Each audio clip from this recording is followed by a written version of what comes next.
Hi friends, ఇవే నేటి తాజా కరెంట్ అఫైర్స్. ఫిబ్రవరి 20 యుఎస్ మరియు ఇరాన్ మధ్య పరమాణు ఒప్పందంపై చర్చలు కొనసాగుతున్నాయి.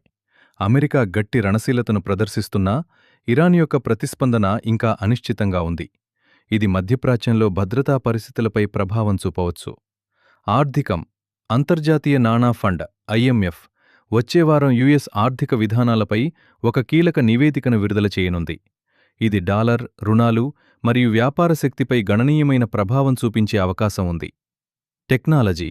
ఢిల్లీలో జరుగుతున్న ఏఐ ఇంపాక్ట్ సమ్మిట్ 2026లో ప్రపంచ దేశాలు కృత్రిమ మేధశక్తి నియంత్రణ, డేటా పాలసీలు, ఉద్యోగ భవిష్యత్తు వంటి కీలక అంశాలపై చర్చలు జరుపుతున్నాయి. సామాజిక అంశం.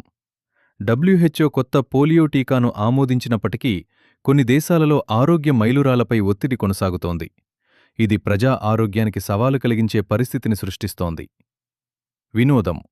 యష్ నటించిన యాక్షన్ చిత్రం టాక్సిక్ టీజర్ విడుదలైంది. ఇది సోషల్ మీడియాలో పెద్దగా ట్రెండవుతోంది.